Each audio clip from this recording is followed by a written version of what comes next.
Hello everyone. आज का जो हमारा सेशन होने वाला है वो प्रॉफिट एंड लॉस का क्लास 2 का सेशन है। इस वीडियो में हम लोग टाइप 3 से क्वेश्चंस को करेंगे। टाइप 1 और टाइप 2 का वीडियो प्रीवियस वीडियो में अपलोड हो चुका है, आप उसको एक बार देख लें ताकि आपको सिस्टमेटिक बेस से सारे क्लासेस सारे क्वेश्चन समझ में आए। ठीक है, तो चलिए स्टार्ट करते हैं। पहले क्वेश्चन से टाइप 3 का क्वेश्चन है, एक दुकानदार अंकित मूल्य पर 32 रुपये छूट देकर भी 15% का लाभ प्राप्त करता है। तो ज्ञात करें कि यदि वह छूट देना बंद कर दे तो उसका लाभ प्रतिशत क्या होगा यदि वस्तु का क्रय मूल्य 320 रुपये हो। देखिए, कॉस्ट प्राइस होता है एक सेलिंग प्राइस और एक मार्क प्राइस। मार्क प्राइस क्या होता है? अंकित मूल्य हम मार्क प्राइस को कहते हैं। कॉस्ट प्राइस क्रय मूल्य और सेलिंग प्राइस विक्रय मूल्य को कहते हैं। अब देखिए, एक चीज आपको समझना है, प्रीवियस वीडियो में भी हम लोगों ने इस बारे में डिस्कस किया था कि प्रॉफिट या लॉस का कैलकुलेशन हमेशा कॉस्ट प्राइस पे होता है। यानी कि अगर हमें पता करना है कि प्रॉफिट हो रहा है या लॉस हो रहा है किसी को, तो हमें ये जानना होगा कि उसको हम लोग खरीदे कितना में थे, यानी कि कॉस्ट प्राइस का वैल्यू हमें मालूम होना चाहिए। और जब डिस्काउंट का बात होता है, डिस्काउंट जो दिया जाता है वो दिया जाता है मार्क्ड प्राइस पे, यानी कि अंकित मूल्य पर। कभी कभी क्या होता है कि मार्क्ड प्राइस पे डिस्काउंट देके हम सामान को सेल करते हैं, और कभी क्या होता है मार्क्ड प्राइस पे ही सेल करते हैं। आपने देखा होगा जब आप मार्केट में जाते हैं तो सामान जब आप खरीदते हैं तो किसी किसी सामान पे जब एमआरपी लिखा रहता है तो हमें एमआरपी पे जितना लिखा रहता है पैसा उतना ही हमें पे करना पड़ता है। दैट मीन्स कि वो एमआरपी जो हो गया वो एमपी मार्क प्राइस है, और वही उस टाइम का सेलिंग प्राइस भी हो जाता है उस दुकानदार के लिए। मतलब उस दुकानदार ने जिस दाम पे खरीद के लाया है वो अलग है, लेकिन वो सेल कर रहा है एमआरपी पे। दैट मीन्स कि वो सेलिंग प्राइस उसका हो गया। लेकिन कभी कभी क्या होता है, एमआरपी पे हमें छूट मिलता है, ठीक है, डिस्काउंट मिलता है आपको। डिस्काउंट जैसे कि कोई सामान का रेट जो भी है, आप कहते हैं कि नहीं मुझे कम में खरीदना है, तो दुकानदार से आप नेगोशिएशन करते हैं तो कुछ रुपए की छूट मिलती है, तो उसे हमें डिस्काउंट प्राइस कहा जाता है। और डिस्काउंट प्राइस जो होता है उसको माइनस करके सेल किया जाता है, तब वो सेलिंग प्राइस जो होता है वो डिस्काउंटेड सेलिंग प्राइस होता है। ठीक है, तो ये एमआरपी भी कभी कभी सेलिंग प्राइस हो सकता है, और सेलिंग प्राइस आपको एमआरपी से छूट देकर भी हो सकता है। तो आपको समझना है, इस क्वेश्चन में उसी टाइप में हम लोग बात करेंगे। क्वेश्चन में कहा गया है कि 32 रुपये छूट देकर भी। अब देखिए, छूट कहाँ से दिया जाता है? छूट दिया जाता है आपका मार्क प्राइस पे। यस, यहाँ पे साफ साफ हमको पता चल रहा है कि मार्क प्राइस जितना भी था उस पर हमको 32 रुपये छोड़ा गया है दुकानदार के द्वारा, तब बेचा गया है। और जब बेचा वो, फिर भी उसको क्या हो रहा है कि 15% का प्रॉफिट हो रहा है। जब छूट छोड़ दे, 32 रुपये छूट दे रहा है, फिर भी उसको 15% वो अर्न कर रहा है। आगे लिखा हुआ है कि यदि वस्तु का क्रय मूल्य 320 रुपये हो। यहाँ पे कॉस्ट प्राइस जो है ना वो दे रखा है सामान का। ठीक है, 320 रुपये कॉस्ट प्राइस है। सेलिंग प्राइस क्या होगा? प्रॉफिट जो हुआ है वो 15% का हुआ है। तो आपको पता है कि कॉस्ट प्राइस पे ही प्रॉफिट या लॉस का हम लोग कैलकुलेट करते हैं। मतलब 320 रुपये में 15% उसने अर्न किया है। तो 320 का 15% होता है 48। ठीक है, 48 होता है। तो 48 रुपये अगर उसको फायदा हुआ तो उसने बेचा कितना में? उसने बेचा 368 में। ठीक है, अब देखिए यहाँ पे क्वेश्चन अराइज हो सकता है आपके दिमाग में कि सर डायरेक्ट 15% कैसे निकालना है 320 का। तो उसके लिए मैं आपको बता रहा हूँ कि जब भी हम किसी नंबर को कैलकुलेट करते हैं, किसी नंबर से कैलकुलेट करते हैं परसेंटेज, तो आपको समझना है कि जो नंबर पे हम लोग कैलकुलेट कर रहे हैं वो अपने आप में 100% होता है। ठीक है, कितना होता है? 100% होता है। अब यदि 320 100% है तो 10% क्या हो जाएगा? इधर से देखिए, 100 में एक जीरो अगर हम हटा देते हैं तो ये तो 10% दिख रहा है हमको, तो इधर से भी एक जीरो हटाना पड़ेगा। ये हो गया 32, यानी कि 10% का मतलब अगर 32 है तो 5% का मतलब कितना हो जाएगा? 10 का आधा 5 होता है, तो 32 का आधा 16 होता है। तो टोटल हमारा 15% हो गया। 15% का मतलब इधर जोड़ देंगे 48। तो इस तरह से हम डायरेक्ट परसेंटेज वैल्यू निकालते हैं। तो 320 का 15% हमने निकाला 48। 48 को हमने सेलिंग कॉस्ट प्राइस में जोड़ दिया, तो वो सेलिंग प्राइस हो गया 368। अब देखिए, सेलिंग प्राइस ये जो सेल करा गया है, वो जो पैसा इस पर सामान को बेचा गया 368 रुपए में, उसको छूट देने के बाद बेचा गया है। कितना छूट दिया गया? 32। तो यही कह रहा है कि अगर छूट ना दे, अगर छूट देना बंद कर दे, तो छूट छूट देना बंद कर देंगे तो 32 रुपया जो दुकानदार छोड़ रहा था वो अब ले लेगा, तो 32 ऐड हो जाएगा इसमें। तो अब हो जाएगा ये कॉस्ट 8 2 10 6 3 9 1 10 और 3 1 4, यानी कि 400 रुपए में वो बेचेगा। यानी कि मांग प्राइस जो था वो कितना था? 400 रुपए था। अब क्वेश्चन में कह रहा है कि यदि छूट देना बंद कर दे तो उसको कितना फायदा होगा। देखिए, 320 रुपए का सामान को अगर 400 में बेचेगा तो 80 रुपए तो कमाएगा ना। 80 रुपए कमाएगा कितने पर? कॉस्ट प्राइस पे कमाया जाता है। तो हमारा हो रहा है यहाँ पे 10 कटेगा यहाँ से, ठीक है। अब 8 8 चौके 32 होता है, यहाँ पे 10 आ गया, तो यहाँ पे आपका आ रहा है 80/320, 8 चौके 32 आ रहा है, तो 400/4 आ रहा है, तो 100/4 कितना होता है 25%। तो यहाँ पे दुकानदार को 25% का फायदा होता है यदि वो मार्क प्राइस पे बेचता है। 32 रुपए का छूट दे रहा है, इसलिए उसको 15% का फायदा हो रहा है, ठीक है। आगे बढ़ते हैं क्वेश्चन में।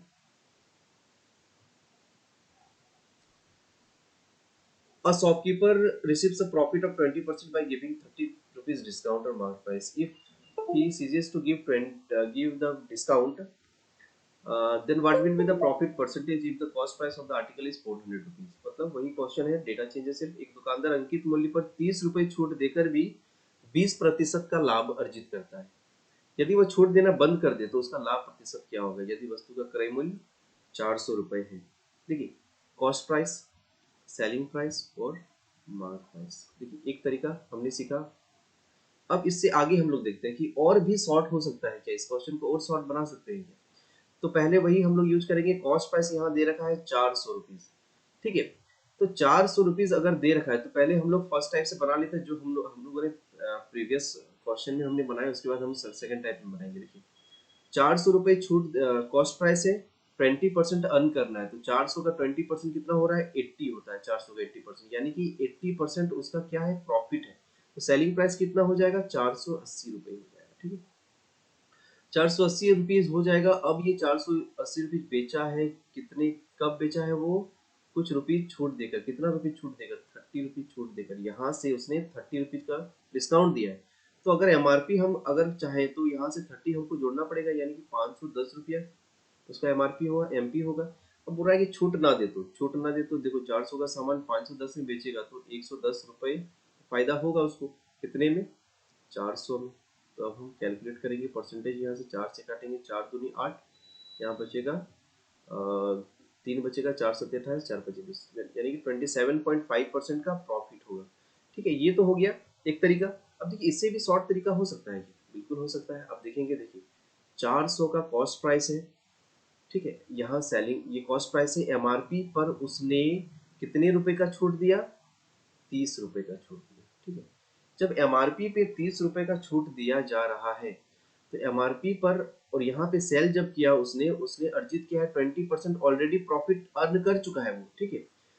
400 पे 20% ऑलरेडी अर्न कर चुका है। अब वो दे रहा है क्या, एमआरपी पर, एमआरपी पर वो दे रहा है 30 रुपीज का डिस्काउंट दे रहा है, ठीक है। 30% नहीं, 30 रुपीज का डिस्काउंट दे रहा है।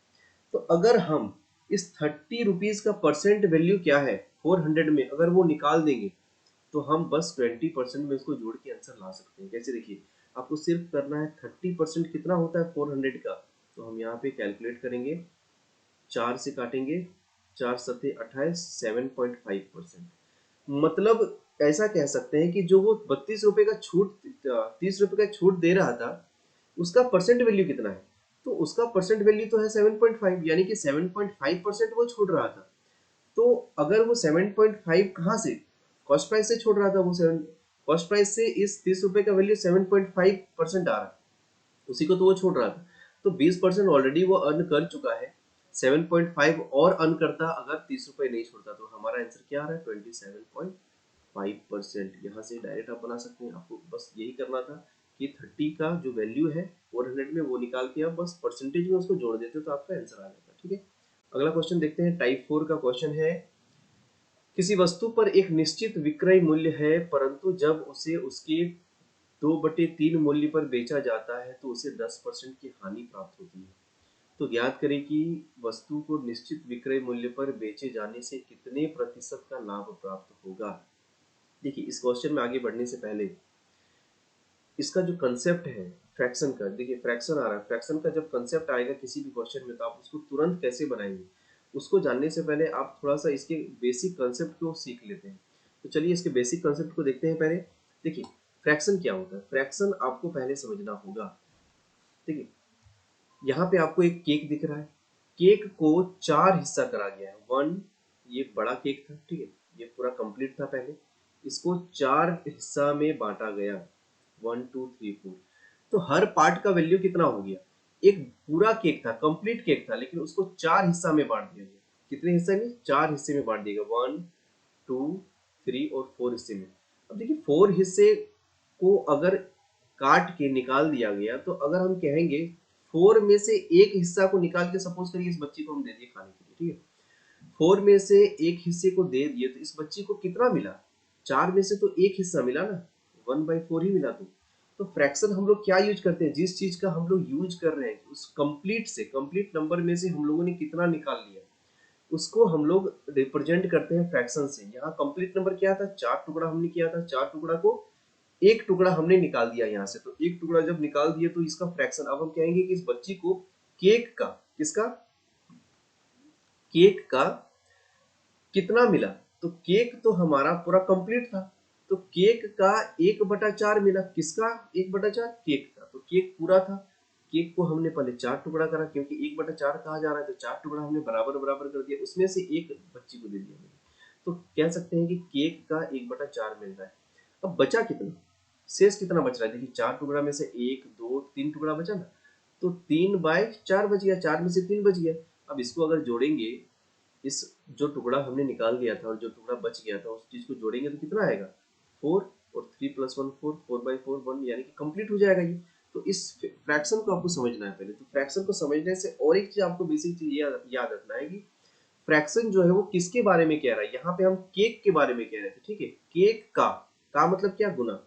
किसके बारे में फ्रैक्शन है वो आपको देखना है, क्योंकि केक के बारे में किया जा रहा है, तो केक का 1/4, तो केक को 4 टुकड़ा किया जा रहा है। यहाँ पे केक को 4 टुकड़ा करने के बाद एक टुकड़ा को दिया जा रहा है इस बच्ची को, ठीक है। आई होप आप इस चीज को समझ रहे होंगे।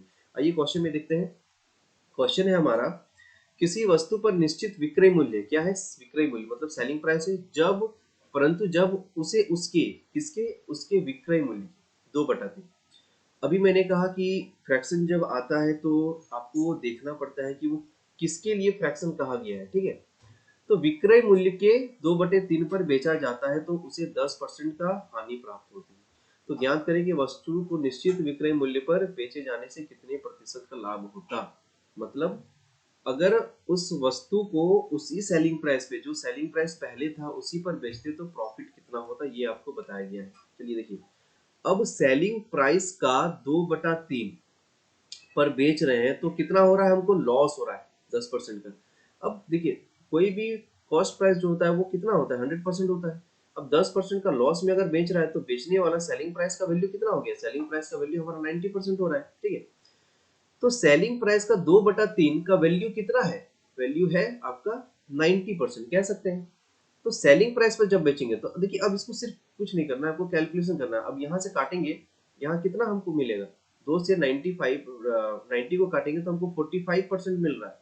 तो अब हम selling price is equal to कहेंगे तो 3 × 45 करेंगे तो ये कितना आएगा? 45 दिन 90 या 135 आ रहा है, यानी कि 135%। मतलब जब अगर हम 2/3 छोड़ के जो निश्चित विक्रय मूल्य था, जो पहले वाला सेलिंग प्राइस था, उस पर बेचते थे, हमको क्या मिलता? उस पर मिलता 135%। अब जब 135% मिल रहा है सेलिंग प्राइस, तो हमको सेलिंग प्राइस से 100% से ये कितना ज्यादा हो गया? 100% से ये 35% ज्यादा हो गया। 35% मतलब 35% का प्रॉफिट होता अगर हम लोग निश्चित सेलिंग प्राइस में बेचते तो, ठीक है। देखते हैं अगला क्वेश्चन। अगला क्वेश्चन हमारा है, किसी वस्तु का एक निश्चित विक्रय मूल्य है, जब उसे उसके 3/4 मूल्य पर बेचा जाता है तो 19% हानि प्राप्त होती है। तो ज्ञात करें कि निश्चित विक्रय मूल्य पर बेचे जाने से उसे कितने प्रतिशत का लाभ प्राप्त होगा। तो देखिए सेलिंग प्राइस का, किसका 3/4 मूल्य पर बेचा जा रहा है? सेलिंग प्राइस का। सेलिंग प्राइस का 3/4 में बेच रहे हैं तो हमें 19% का लॉस हो रहा है, यानी कि 100 में 19 माइनस कर देंगे तो 81% में सेल हो रहा है वो। तो इसको हम लोग कैलकुलेट करेंगे तो यहाँ पे 27% आ जाएगा। फिर से इसको 81 को काटेंगे तो, और इसको गुना करेंगे तो सेलिंग प्राइस इजकल टू आ गया 27, 7 चौके 28 का 8 में 2 और 4 दूनी 8 2 10, यानी कि 108% आ रहा है। कितना ज्यादा में बेच रहे हैं? 100 से 8% ज्यादा में बेच रहे हैं, ठीक है। तो 8% ज्यादा में बेच रहे हैं तो हमें प्रॉफिट कितना होना चाहिए? 8%। लेकिन यहाँ पे ऑप्शन ए 10 है, 15 20 है, option number D none of these होगा, क्योंकि ऑप्शन में कहीं भी 8% नहीं है। देखिए टाइप 5 में हम लोग चलते हैं। टाइप 5 का पहला क्वेश्चन, एक दुकानदार अपनी 1/4 सामान को 20% लाभ पर बेचता है, जबकि शेष सामान को क्रय मूल्य पर बेचता है। तो ज्ञात करें कि अंत में उसे क्या प्राप्त होगा। देखिए फ्रैक्शन का ही क्वेश्चन है लेकिन थोड़ा टाइप चेंज हो गया।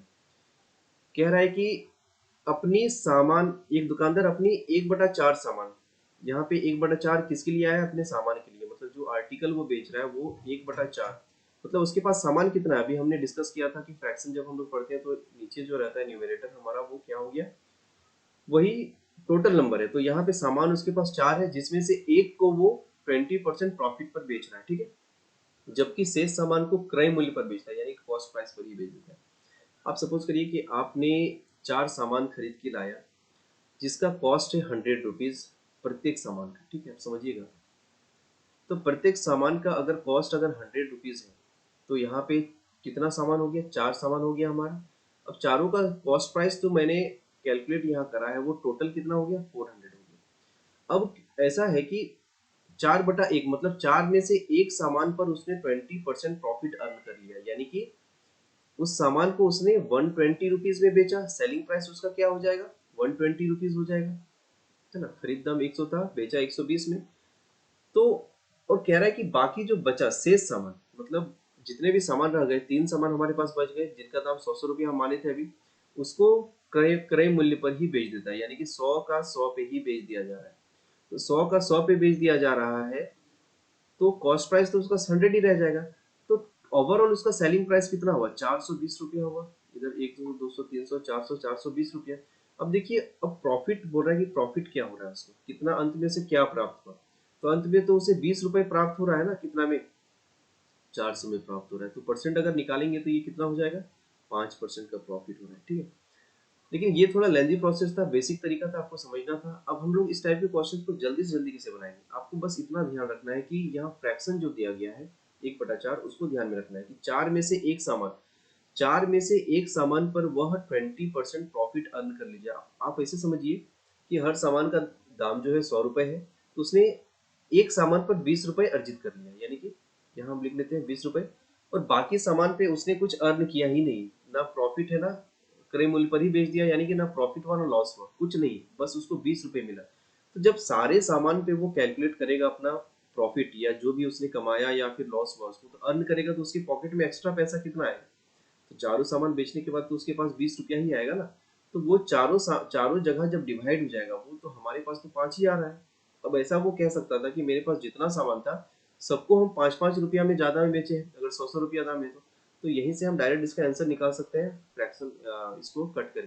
तो 5% हमारा प्रॉफिट हो जाएगा ओवरऑल उस दुकानदार को। चलते हैं अगले क्वेश्चन की ओर।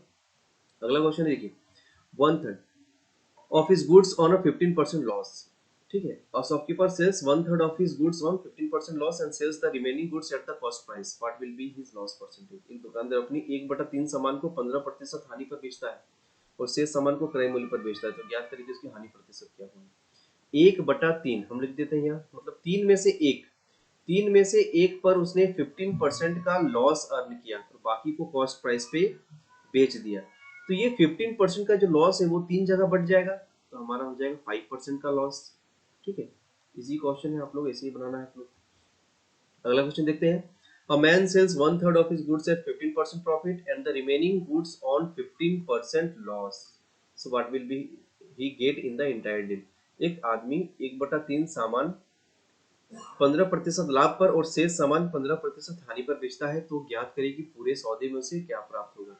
देखिए यहाँ पर 1/3 है, मतलब सामान तो उसके पास 3 ही है जिसमें से एक पर उसने 15 रुपए कमा लिया। अब इसे समझते हैं, 15 रुपए कमा लिया, बचा 2 सामान।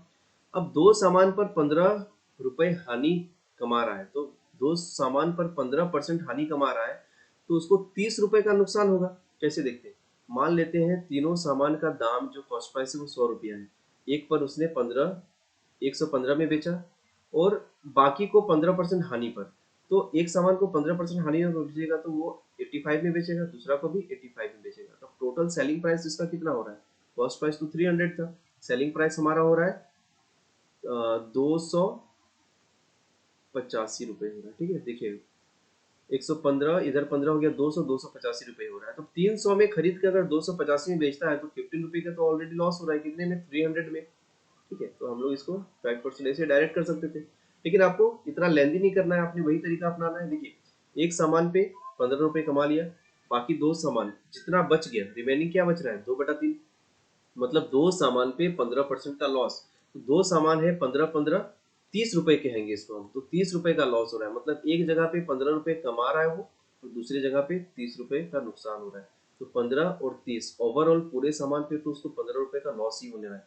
तो लॉस हो रहा है 15 रुपए का, कितने सामान पर? 3 सामान पर। तो डायरेक्ट हम इसको कह सकते हैं कि 5% का लॉस हुआ है। ठीक है, अगला क्वेश्चन देखते हैं। अगला क्वेश्चन है, एक आदमी 3/4 सामान को 20% लाभ पर और शेष सामान को 10% हानि पर बेचता है। अब डायरेक्ट बनाते हैं। देखिए 3/4, शेष सामान मतलब 1/4। अब 3/4 सामान को वो 20% लाभ, मतलब 3 सामान पर 20%, मतलब 60 रुपए। ठीक है, क्या हो रहा है? प्रॉफिट हो रहा है। अब एक शेष सामान पर 10% हानि, यानी कि 10 रुपए का नुकसान। तो ओवरऑल इसको कितना हुआ है? 3 सामान पर 60 रुपए कमाया, एक सामान पर 50 रुपए वो लॉस कर रहा है। ओवरऑल इसको 50 रुपए का फायदा हो रहा है। कितने सामान पर? 4 सामान पर। क्योंकि ओवरऑल 4 सामान है, इसको कट करेंगे, हमारा आंसर आएगा 25 का आधा 12.5%। 12.5% का क्या हो रहा है? इसको लाभ हो रहा है। ठीक है, क्योंकि 50 रुपया वो कमा रहा था। अगला क्वेश्चन देखते हैं। एक आदमी अपने 1/3 सामान को 10% लाभ पर बेचता है और शेष सामान को कितने प्रतिशत लाभ पर बेचे ताकि उसे कुल पर 20% का लाभ। देखिए सामान यहाँ 1/3 है। देखिए अब कह रहा है कि 1/3 सामान में उसने एक सामान को 10% लाभ पर बेचा, और दो बटा जो शेष सामान है 2/3 को वो कितने परसेंट लाभ पर बेचेगा कि उसको जो ओवरऑल है वो 3 सामान पर उसको मिलना चाहिए 20% का प्रॉफिट। ठीक है, देखिए 3 सामान पर उसको 20% प्रॉफिट कमाना है, यानी कि उसको 60 रुपए कमाना है।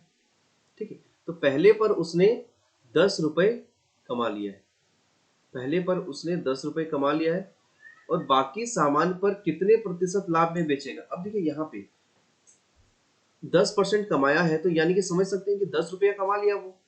जब 10 रुपए कमा लिया है तो बाकी उसके पास तो दो सामान है ना, दो सामान को वो कितना में बेचेगा कि उसका पॉकेट में 60 रुपए आना चाहिए, तो बाकी सामान को 50 रुपए में बेचेगा। तो इस 50 रुपए को कितने सामान पर वो बेच रहा है? तो दो सामान पर बेच रहा है, तो उसको मिलेगा 25% का बढ़ा के।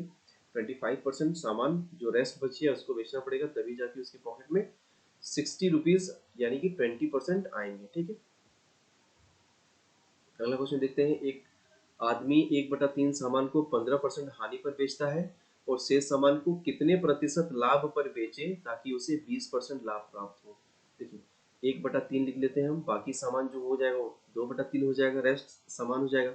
एक पर 15 रुपया वो गवा चुका है ना, 15% की हानि। शेष सामान पर कितना बेचे? अब कितना बेचे हमको नहीं मालूम, कि प्रॉफिट हो जाए इसको टोटल कंप्लीट पर प्रॉफिट हो जाए कितने का? 20% का। तो 3 सामान है उसके पास, 3 सामान पे वो 20% लाभ कमाना चाह रहा है, तो वो चाह रहा है कि 60 रुपए उसका आ जाए। 20 या 60 होता है, 60 रुपए कमा लेगा अगर वो, तो एक में ऑलरेडी 15 रुपया गंवा चुका है, तो बाकी सामान पे वो कितना ज्यादा करके वो बेचेगा कि उसके पास पॉजिटिव में 60 रुपया है। तो देखिए 60 में इसको हम जोड़ देते, क्योंकि 60 रुपया तो ऑलरेडी कमाना ही है उसको, ऊपर से वो भी पैसा कमाना है जो उसने लॉस कर दिया है 15 रुपए, तो 15 रुपए ज्यादा उसको कमाना पड़ेगा। तो टोटल उसको 75 रुपए कमाना पड़ेगा दो सामान में। तो दो सामान में अगर 75 रुपए कमाना पड़ेगा, तो परसेंट अगर निकालेंगे तो दो से इसको डिवाइड कर देंगे हम, ये हो जाएगा 37.5% अर्न करना पड़ेगा उसको दो सामान में। ठीक है, चलिए अगला क्वेश्चन देखते हैं। टाइप 6 में देखते हैं क्वेश्चन क्या है। एक दुकानदार 100 केजी अनाज में से कुछ को 20% लाभ पर बेचता है और शेष को 15% लाभ पर बेचता है। यदि अंत में उसे 18% का लाभ प्राप्त हुआ हो तो ज्ञात करें कि 15% लाभ पर कितना केजी अनाज बेचा गया। देखिए क्वेश्चन बनाने से पहले आपको क्वेश्चन को समझना होगा। ठीक है, क्वेश्चन में क्या कह रहा है, इस टाइप के क्वेश्चन को समझने के लिए हम लोग थोड़ा बेसिक को, इसके बेसिक को समझने के लिए हम आपको एक अगले स्लाइड में लेके चलते हैं और समझने की कोशिश करते हैं। देखिए मान लीजिए एक दुकानदार है, उसने कुछ चावल खरीद के लाया मार्केट से बेचने के लिए। चावल का क्वांटिटी कितना है? 100 केजी। चलिए इस बोरा में उसने खरीद के लाया। अब वो क्या कर रहा है कि दुकानदार एक एक केजी का, 1 केजी का बोरा, छोटा छोटा वो बोरा बना के पैक कर रहा है अपनी दुकान में बेचने के लिए। ठीक है, उसने बनाया, और बेचने के बाद वो क्या कर रहा है कि उसमें से कुछ बोरा को, कुछ क्वांटिटी को वो क्या कर रहा है, 20% प्रॉफिट पर बेच रहा है। ठीक है, यहाँ पे कहा नहीं गया है कि कितने कितने केजी, कितने केजी, मतलब एक एक केजी का हमने मान लिया यहाँ पे। अब 2 केजी, 5 केजी, 10 केजी का भी बना सकते हैं, उससे कोई प्रॉब्लम नहीं है। यहाँ पे 20% वो प्रॉफिट कमा रहा है। ये कह रहा है कि कुछ अनाज को, मतलब हम मान लेते हैं कि कुछ बोरी को, 1 केजी का बोरी को वो 20% प्रॉफिट पर सेल कर रहा है, ठीक है। और बाकी जो बच गया, ये कुछ बोरी को बेचने के बाद 20% प्रॉफिट में बेचने के बाद बाकी कुछ बच गया, तो उसमें से बाकी बोरी को वो 15% प्रॉफिट पर बेचता है, ठीक है। तो जब वो फाइनल कैलकुलेट करता है अपनी अर्निंग को, तो उसको पता चलता है कि हम, मेरे पास जितना चावल था 100 केजी, उसमें से हमको 18% का प्रॉफिट हुआ है, ठीक है। कितना? 18% का प्रॉफिट हुआ है। तो इस टाइप के क्वेश्चन को आपको समझने के लिए सबसे पहले आप देखिए, हम इसको दो तरीके से बना सकते हैं। पहला तरीका तो हो जाएगा इक्वेशन। इक्वेशन से अगर बनाएंगे तो हमें कुछ मानना पड़ेगा। इक्वेशन से बनाएंगे तो हम मान लेते हैं कि यहाँ x kg था, तो बाकी टोटल तो हमारा 100 kg है, तो इस मान लेते हैं इस बोरे में, इस क्वांटिटी में x kg चावल है, बाकी में कितना हो जाएगा? 100 माइनस x kg हो जाएगा, ठीक है। यही होगा। तो चलते हैं क्वेश्चन की तरफ, उसमें वहां बनाते हैं। चलिए देखिए, यहाँ पे सपोज करते हैं कि x kg था जिसको उसने 20% प्रॉफिट में बेचा था, बाकी बचा 100 माइनस x kg, उसको बेच रहा है वो 15% प्रॉफिट पे। तो देखिए, अगर किसी भी चीज को हम लोगों ने पढ़ा है कि प्रॉफिट में बेचते हैं तो उसका वैल्यू 100 से ज्यादा हो जाता है, तो यहाँ जितना भी परसेंट ज्यादा प्रॉफिट कमाएगा वो 100% में ऐड हो जाएगा। तो इसने 20% प्रॉफिट अर्न कर रहा है, तो 120% हो जाएगा। यानी कि जो केजी बेच रहा था x kg, उसका 120% वो अर्न कर रहा है, और जो रेस्ट क्वांटिटी बच गया है उस पर वो 15% का अर्न कर रहा है। और टोटल अर्न करने के बाद उसको 18% का प्रॉफिट हो रहा है, यानी कि 100 केजी में से वो 118 केजी का वैल्यू वो अर्न कर रहा है। अब इसको हम सॉल्व करेंगे तो हमारे पास x का वैल्यू आ जाएगा। तो x का वैल्यू आ जाएगा, तो इतना हमें थोड़ा सा लेंदी पड़ जाएगा ये क्वेश्चन बनाने का। तो ये तो फर्स्ट टाइप हो गया। सेकंड टाइप में हम लोग देखते हैं इसको शॉर्ट में कैसे बना सकते हैं। तो शॉर्ट में बनाने का तरीका जो है वो यहाँ से हम लोग समझते हैं। शॉर्ट में बनाने के लिए देखिए, जो ये सेक था, मतलब बोरा जो था उसमें जो भरा गया है, उसका क्वांटिटी, उसका परसेंटेज वैल्यू कितना है? उसका परसेंटेज वैल्यू है 20% प्रॉफिट में बेचा गया, और बाकी को रेस्ट को 15% में बेचा गया है। और ओवरऑल जो क्वांटिटी था, उसने जो ओवरऑल क्वांटिटी खरीदा था उस पर उसने ओवर में 18% का उसने क्या करा है? अर्न करा है प्रॉफिट। तो अब हम क्या करेंगे, ये मिक्सचर एंड एलिगेशन का ट्रिक है, मिक्सचर एलिगेशन का प्रोसेस है, उससे हम लोग बना रहे हैं। तो इसमें क्या करेंगे, हम लोग माइनस करेंगे बड़े और छोटे टर्म से। बड़ा टर्म यहाँ 20 है, 18 को माइनस करेंगे तो यहाँ 2 आएगा, 18 से 15 को माइनस करेंगे 3 आएगा। मतलब यहाँ जो रेशियो आता है, ये अंतर जो आता है, अंतर लेने के बाद जो अनुपात आता है, वो जो अनुपात आता है वो क्वांटिटी का, क्योंकि वहाँ चावल जो है वो क्वांटिटी में, ठीक है। अगर नंबर में रहता तो यहाँ रेशियो आता नंबर का, तो यहाँ क्वांटिटी का रेशियो आ रहा है। मतलब 20% प्रॉफिट में हमने जो बेचा है उसका रेशियो में वैल्यू है 3, और जो 15% में हमने बेचा है वो उसका रेशियो में है 2। तो टोटल यहाँ रेशियो में कितना हो जा रहा है? 5 kg हो जा रहा है। टोटल रेशियो में 3 kg और 2 kg, 5 kg। लेकिन एक्चुअल में वो कितना है ओवरऑल? एक्चुअल में वो 100 kg। मतलब बोल सकते हैं कि रेशियो का 5 kg के बराबर 100 kg। तो 1 kg का मतलब कितना हो जाएगा? 1 kg का मतलब 20 kg हो जाएगा। 20 वैल्यू, केजी नहीं भी बोलेंगे तो 1 का वैल्यू 20 बोल देंगे। तो हमें बोला है कि 15% में जो बेच रहे हैं उसका वैल्यू बताइए। तो 15% में हमारा जो यहाँ रेशियो में वो 2 है, यानी कि 2 का वैल्यू पूछा है। तो एक का वैल्यू अगर 20 है तो 2 का वैल्यू कितना हो जाएगा? 40 kg हो जाएगा। यही हमारा आंसर हो जाएगा, ठीक है। तो हमारा आंसर होने वाला है 40 kg, ठीक है। आई होप आप समझ रहे होंगे। अगले क्वेश्चन में चलते हैं। अगला क्वेश्चन है, एक दुकानदार 600 केजी में अनाज में से कुछ को 10% हानि पर और शेष को 20% लाभ पर बेचता है। यदि उसे अंत में मात्र 15% का लाभ प्राप्त हुआ तो ज्ञात करें कि 10% हानि में अनाज कितना बेचा गया। वही तरीका हम लोग अपनाएंगे, शॉर्ट तरीका। ओवरऑल जो है वो 600 kg है, ओवरऑल फुल क्वांटिटी। 10% हानि है यहाँ पे और 20% प्रॉफिट है। मतलब एक जगह 100% से कम और एक जगह 100% से ज्यादा। तो यहाँ पे हम लोग को कंफ्यूजन थोड़ा हो सकता है। डायरेक्ट हम 10% और यहाँ पे 20% नहीं लिख सकते हैं, क्योंकि ये लॉस है और ये प्रॉफिट है। तो लॉस और प्रॉफिट को एक रेशियो हम लोग नहीं रख सकते। या तो हमें पूरा ओवरऑल सेलिंग प्राइस को रखना पड़ेगा, या फिर आपको माइनस यहाँ डिनोट करना पड़ेगा। अगर हम लॉस 10 लिखना चाहेंगे तो यहाँ माइनस लिखना पड़ेगा, प्रॉफिट तो यहाँ प्लस, क्योंकि ये तब जाके सेलिंग प्राइस का वैल्यू आएगा। तो हम ऐसा करते हैं, यहाँ पे हम सेलिंग प्राइस का वैल्यू लिख लेते हैं।